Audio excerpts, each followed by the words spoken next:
The year was 1455, a time when England bled under the boiling chaos of the Wars of the Roses.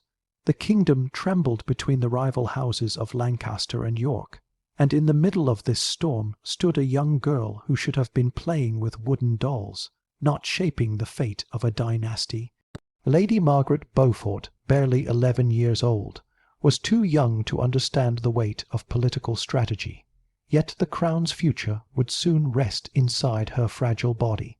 By 1456, when she turned 13, she became pregnant with the boy who would one day become Henry Roman VII, the first Tudor King of England. She was a child forced onto the battlefield of royal ambition. To understand how such a tragedy unfolded, we must begin with Margaret's lineage. She was born in 1443, the only child of John Beaufort, Duke of Somerset, a nobleman of royal blood, and a direct descendant of John of Gaunt, son of King Edward Roman III. This gave Margaret one of the strongest hereditary claims to the throne among the Lancastrians. But fortune was not kind to her family. Her father returned from a disastrous military command in France, and died shortly afterward, leaving her an infant heiress to enormous estates and even larger political value. Her wardship was immediately contested. In medieval England, controlling a wealthy heiress meant controlling her marriage and, by extension, her political power. King Henry VI, a deeply pious but mentally fragile ruler, recognized Margaret's value. The Lancastrian cause desperately needed secure allies. The king granted Margaret's wardship to his most trusted adviser, William de la Pole, Duke of Suffolk, who quickly arranged a marriage between Margaret and his own son, John de la Pole. Margaret was just 6 years old. The union was political, symbolic, and entirely non-consummated, but it marked the beginning of her life as a bargaining chip in the struggle for power. But when Suffolk fell from grace and was executed in 1450, the marriage arrangement collapsed. Margaret's future was once again uncertain, and the Wars of the Roses erupted with terrible violence. Lancaster and York battled for control of the throne, and every noble family scrambled to secure alliances. Amid this chaos, Henry VI granted Margaret's wardship to his half-brothers, Edmund and Jasper, Tudor Welsh nobles who had risen to prominence through their mother, Catherine of Valois, the former queen of Henry V. Edmund Tudor, the elder brother, understood immediately that marrying Margaret would strengthen the Lancastrian claim. She was only 12, he was around 24. But in the medieval world, political advantage overshadowed every moral and emotional boundary. Their marriage was arranged swiftly, and in November 1455, Margaret, still barely more than a child, was placed into Edmund's household in South Wales. Within months, she became pregnant. The pregnancy of a 13-year-old in the 15th century was not just unusual, it was extremely dangerous. Childbirth was a terrifying ordeal even for adult women, and doctors knew that a girl so young risked her life, but no concern was given to Margaret's youth or fear. Her role was to produce an heir for the Lancastrians. Meanwhile, England continued to unravel. In the same year that Margaret conceived her child, the Yorkists defeated the Lancastrians at the First Battle of St. Albans. Power shifted violently, and Edmund Tudor found himself caught in the crossfire.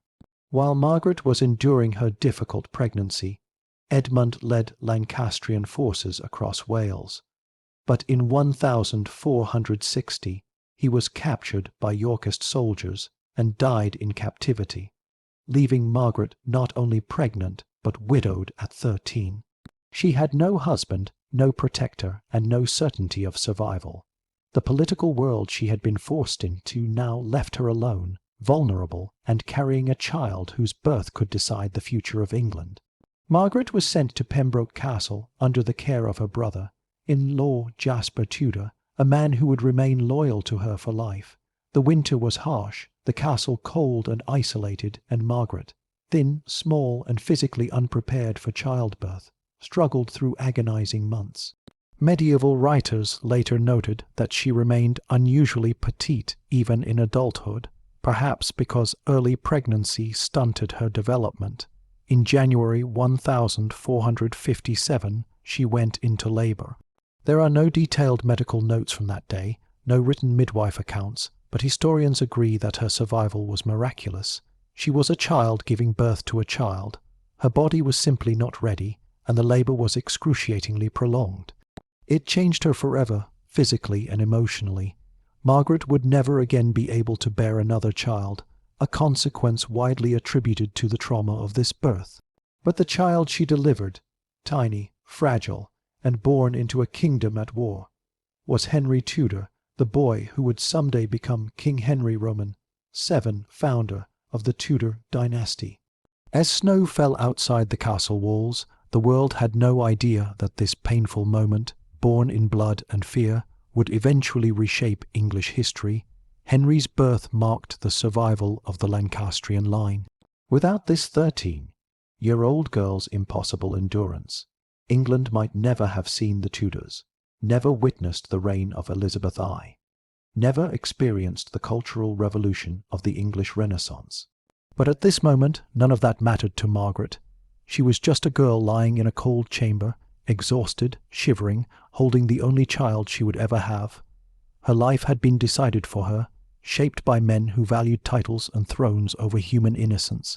Yet it was this girl, small, soft-spoken, devout, who had just delivered a dynasty.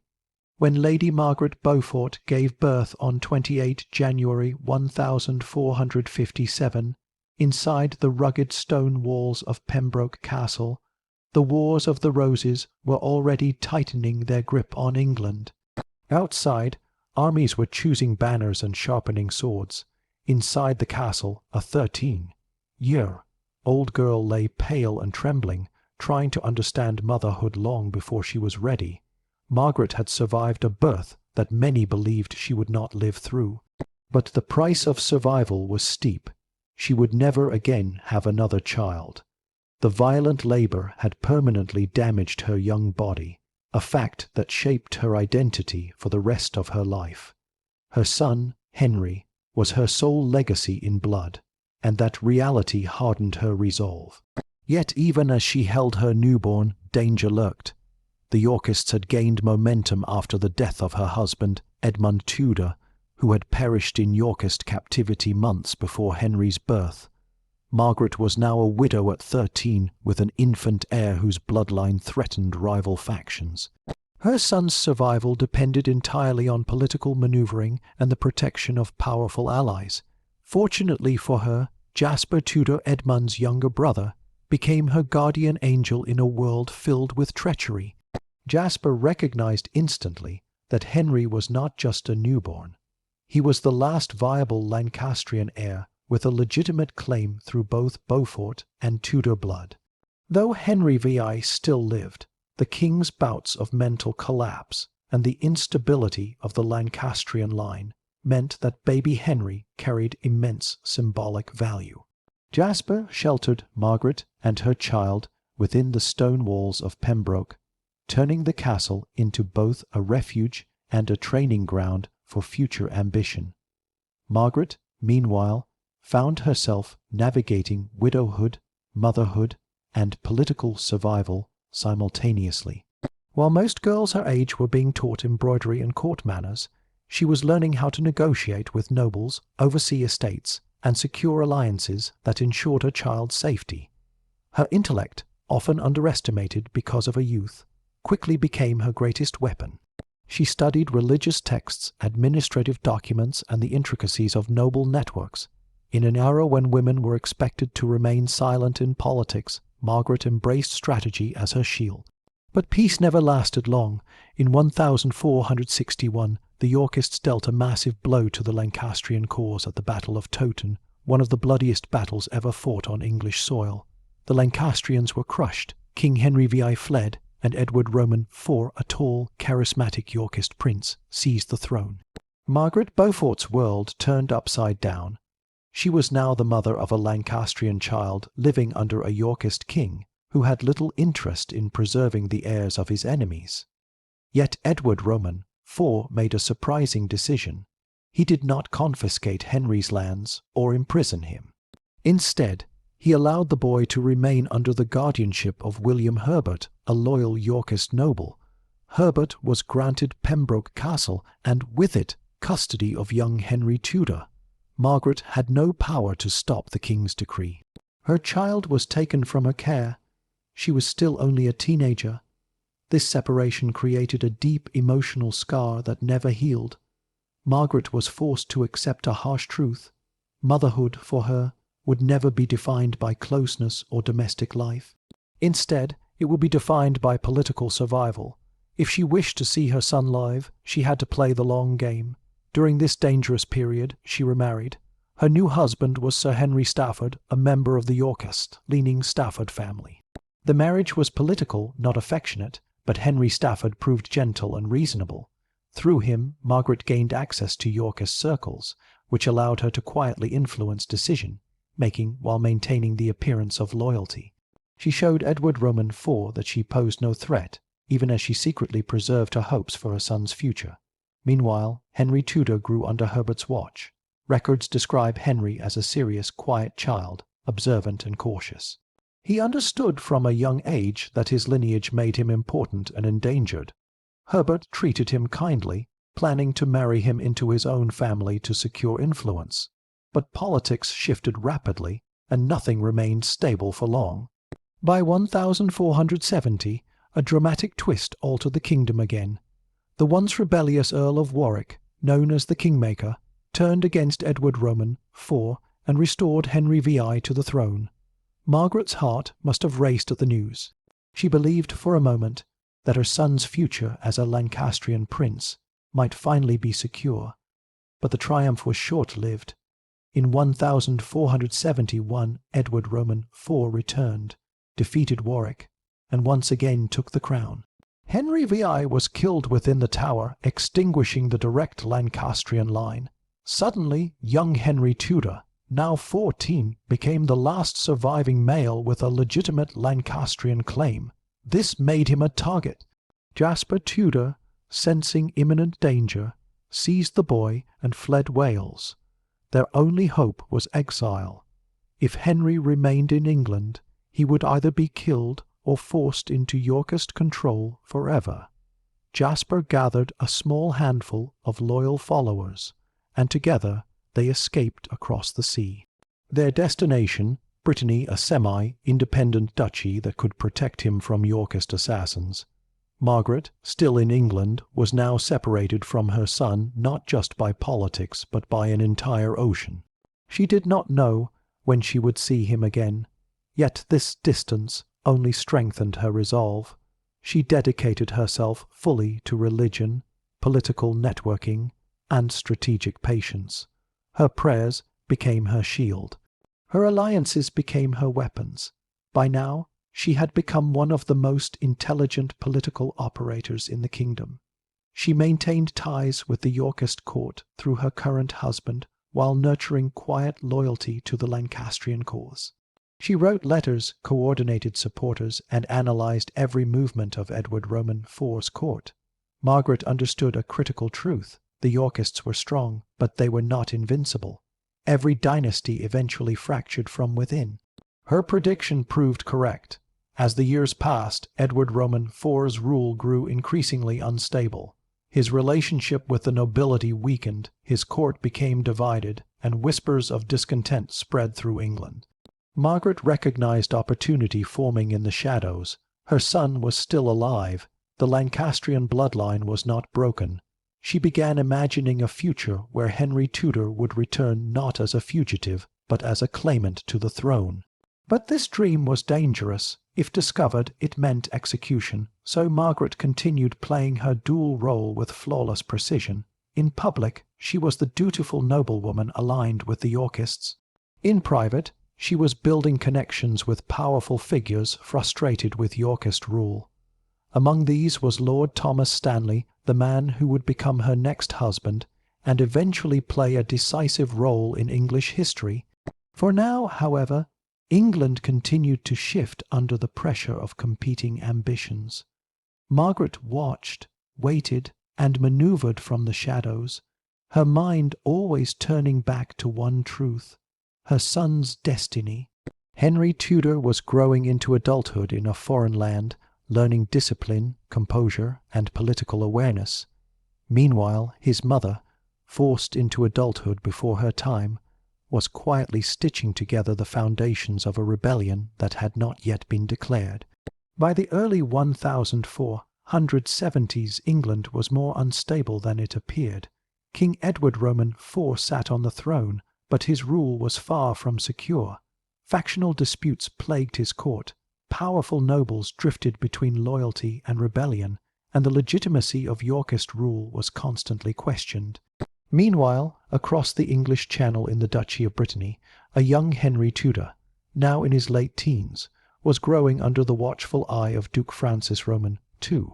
He was becoming a man shaped not by privilege, but by exile, uncertainty, and the constant threat of assassination. Back in England, Lady Margaret Beaufort manoeuvred through this volatile landscape with unmatched precision. She was no longer the powerless child forced into marriages she could not control. She had transformed into a political strategist whose quiet intelligence made her a force to be feared, though the men of the age rarely understood her true depth. Her devotion to religion, often highlighted in later accounts, was genuine but also extremely useful. It gave her a reputation for piety that allowed her to conceal political intentions behind a veil of harmless devotion. Yet beneath that image was a mind that never stopped calculating. Her husband at the time, Sir Henry Stafford, remained loyal to the Yorkists, but he respected Margaret's independence. Though he served the reigning king, he did not attempt to interfere in Margaret's discreet efforts to secure her son's future. Their marriage, while not passionate, was cordial and cooperative. Margaret learned much from this phase of her life: how to survive in a court dominated by Yorkist influence, how to identify men whose loyalty could be swayed, and how to observe power without drawing attention. But in 1471, the same year Henry VI was killed, the Lancastrian world collapsed entirely when Queen Margaret of Anjou was defeated. With the male Lancastrian line extinguished, the last hope for those still loyal to the Red Rose now rested on Henry Tudor, living in exile. To many English nobles, this boy became the only remaining symbol of the rightful claim. The Yorkists knew this too. Edward Roman IV allowed Henry's lands to be divided among Yorkist supporters, and attempted to lure Henry back to England so he could control him or eliminate him. Yet Henry refused every summons. Margaret, receiving letters from Brittany when possible, understood how vulnerable her son was abroad. Though the duchy protected him, that protection was based on political convenience. Brittany wanted to use Henry as a bargaining chip, an asset to trade with either England or France depending on who offered the better reward. Margaret knew that her son's life hung delicately between shifting alliances. That knowledge drove her to deepen her network inside England before the Yorkists could capture him. Then, in 1472, tragedy struck her personal life. Sir Henry Stafford was wounded in battle and never fully recovered. He died 2 years later, leaving Margaret widowed for the second time at only 30 years old. Yet her grief did not weaken her resolve. If anything, it sharpened it. With no husband to restrict her movements, Margaret sought a union that would strategically position her closer to power. She chose Thomas Stanley, a shrewd noble with considerable influence at court and a reputation for switching sides when it benefited him. Critics later claimed Stanley was slippery, unreliable, and dangerously pragmatic. Margaret, however, saw him differently. She recognized in him a man who could be guided, not through force but through political partnership. Their marriage in 1472 was one of the most important political alliances of her life. Stanley's position at the center of Yorkist politics provided Margaret with access to intelligence, conversations, and shifting loyalties at the heart of power. And crucially, Stanley was willing to protect Margaret's personal interests, even if they conflicted with the king's agenda. While Margaret strengthened her network at home, young Henry Tudor faced increasing danger abroad. When Edward Roman IV pressured Brittany to surrender Henry, Duke Francis had Henry moved from residence to residence, shielding him from sudden abduction. Henry learned to distrust promises, to read political motives, and to stay alert at all times. His survival instincts became razor-sharp, and he grew into a cautious strategist, traits that would later define him as a king. Although mother and son lived apart for years, their political partnership deepened. Margaret wrote coded letters, arranged secret messengers, and gradually built a coalition of nobles dissatisfied with Yorkist rule. Some of these nobles were former Lancastrians seeking restoration. Others were ambitious opportunists hoping to exploit the next upheaval. And then there were those who feared the growing influence of Richard, Duke of Gloucester, the king's younger brother, who was known for his ruthlessness and cunning. Many believed he would stop at nothing to secure his own power. Their fears came true in 1483 when Edward Roman IV unexpectedly died. His heir, Edward V, was a boy of 12. Richard seized control of the young king and his brother, placed them in the Tower of London, and within months declared himself King Richard Roman III, claiming the princes were illegitimate. The two boys vanished soon afterward, their disappearance becoming one of the greatest mysteries in English history. This moment changed everything. The Yorkist world split instantly. Many who had supported Edward Roman IV rejected Richard Roman III. Margaret Beaufort recognized that England was entering a new phase of crisis, and the crisis meant opportunity. As nobles searched desperately for an alternative to Richard, Margaret stepped forward silently, strategically, offering a solution: her son, Henry Tudor. For the first time, major nobles began listening. The disappearance of the princes created a void that Henry's bloodline alone could fill. He was Lancastrian enough to please the Red Rose loyalists and uncontroversial enough to attract Yorkist supporters who simply wanted stability. Margaret understood this perfectly. She played her most dangerous card, reaching out secretly to the Dowager Queen Elizabeth Woodville, mother of the missing princes. Elizabeth, furious and powerless under Richard Roman III's regime, was desperate to protect her daughters and avenge her sons. The two mothers formed a secret pact. They agreed that if Henry Tudor returned and seized the throne, he would marry Elizabeth's eldest daughter, Elizabeth of York, uniting the two warring houses. This single decision would end the Wars of the Roses forever. It was one of the boldest political moves in English history, and it came from a woman who had once been a powerless child bride. Margaret then helped orchestrate a rebellion in 1483, though it failed when Richard's spies uncovered the plot. Many conspirators were arrested or executed. Margaret herself was accused of treason. Only the influence of her husband, Thomas Stanley, saved her life. Richard punished her by placing her under Stanley's strict supervision. She could not travel freely, send letters openly, or host political gatherings, but Richard underestimated her. Margaret continued her mission from the shadows. Her household staff became couriers. Her servants transported messages inside cloth bundles, fruit baskets, and prayer books. Her chaplains carried coded letters disguised as religious commentary. Despite surveillance, Margaret maintained constant communication with Henry in Brittany, encouraging him to prepare for an invasion. Meanwhile, Henry Tudor waited for the right moment, and it was coming. The political winds were shifting faster than ever. Many English nobles had turned against Richard. France, seeing England in turmoil, considered supporting Henry to weaken its old rival. A coalition of English exiles, French forces, Welsh supporters, and disaffected nobles slowly formed around Henry's banner. England was on the edge of something monumental. Margaret Beaufort had spent decades steering events toward this moment, from the day she survived childbirth at 13 to the day she chose alliances that others would not dare consider. Now everything was aligning. The final conflict was approaching. By 1485, England had reached a breaking point. The kingdom was exhausted by decades of war, betrayal, and shifting loyalties. King Richard Roman III ruled with iron suspicion, haunted by accusations of murdering his nephews. Powerful nobles whispered in secret chambers, unwilling to risk rebellion, yet unwilling to trust the king. Every corner of the land echoed with uncertainty. Amid this atmosphere of fear and opportunity, Lady Margaret Beaufort, now in her early 40s, moved with the quiet conviction of a woman who believed destiny was finally turning toward her son. Henry Tudor, now 28, had spent half his life in exile.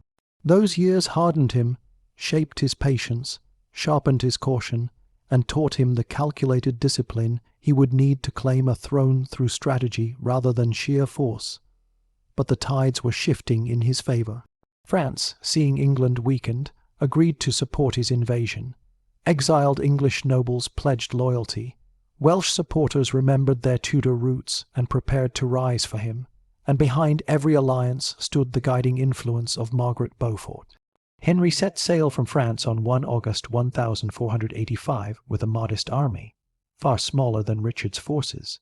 But Henry carried something far more powerful than numbers: legitimacy forged through alliances, promises, and the support of noble families who believed England needed stability. As his ships crossed the English Channel, Margaret prayed in hushed whispers, her rosary clutched tightly. She could not join him on the battlefield, but she had prepared the field on which he would fight. Henry landed in Wales, gathering support as he marched inland. His mother's long-planted alliances began to bloom. Welsh chieftains, recalling the Tudor bloodline, rallied to him. Discontented nobles slipped away from Yorkist loyalty. And most critically, Margaret's husband, Thomas Stanley, remained deliberately indecisive. Stanley commanded thousands of soldiers and had sworn allegiance to Richard Roman III, but he had also promised Margaret that he would not betray her son. Richard, understanding the threat, kept Stanley's son hostage to force loyalty, but Margaret had anticipated every possibility. She had instructed her husband to delay, negotiate, and wait for the moment when choosing Henry would be worth the risk. Margaret's political mind could see the battlefield even before it formed. The armies finally met on 22 August 1485 at the Battle of Bosworth Field, one of the most pivotal moments in English history. The morning mist lifted to reveal Richard's much larger forces arrayed behind banners of the White Rose. Henry's smaller army approached with determination, but faced overwhelming odds. The outcome appeared certain, unless Stanley chose his moment. Henry marched toward Richard's position, his standard, bearer carrying the Red Dragon of Wales and the Red Rose of Lancaster. Richard, spotting Henry's movement, made a bold decision. He charged directly toward Henry himself, intending to kill him and end the rebellion with one strike. The clash was fierce. Richard, a skilled warrior, cut down Henry's standard bearer and nearly reached Henry himself. At that critical moment, Thomas Stanley made his decision. His army charged, not toward Henry, but against Richard. The betrayal shattered Richard's ranks. Surrounded and outnumbered, Richard fought with desperate courage, refusing to flee. According to accounts, he cried that he would die a king or win the field. His final moments were spent battling in the mud until he was finally struck down. With Richard's death, the last Yorkist king fell, ending a war that had consumed England for 30 years. Henry Tudor was crowned king on the battlefield itself, the crown reportedly found near a hawthorn bush and placed upon his head. His first words as king honored his mother, whose guidance had shaped every step of his journey. Margaret Beaufort, far away yet entirely present in spirit, had just secured her son's destiny, but her work was not finished. When Henry entered London as King Henry Roman VII, he immediately took steps to ensure lasting peace. The most important was fulfilling the promise made in the secret pact years earlier. He married Elizabeth of York, daughter of Edward Roman IV. Their union merged the Red Rose of Lancaster and the White Rose of York into the iconic Tudor Rose, symbolizing unity after generations of bloodshed.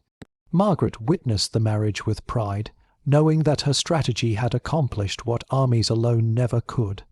Though she did not rule as queen, she became one of the most powerful women in English history. Henry granted her an unprecedented title, My Lady the King's Mother. She held her own estates, maintained her own household, and exercised political influence nearly equal to that of the Queen herself. Ministers consulted her, ambassadors respected her, and even her son relied on her wisdom. Margaret dedicated herself to religious reforms, education, and governance. She founded colleges at Cambridge, restructured estates, influenced judicial matters, and sat alongside her son during councils. Few women in medieval Europe ever held such power without a crown. Yet behind her achievements lay a life shaped by trauma. She had been forced into marriage at 12. She had endured childbirth at 13, nearly dying in the process. She had watched political enemies seek her child's life at every turn.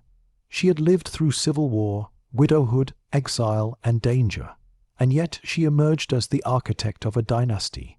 Under her guidance, Henry Roman VII stabilized England, restored financial order, and ended feuding nobility.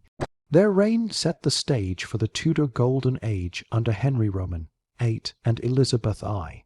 None of it would have existed without Margaret's strength, intelligence, and unbreakable will. In her final years, Margaret walked the halls of her estates with quiet dignity.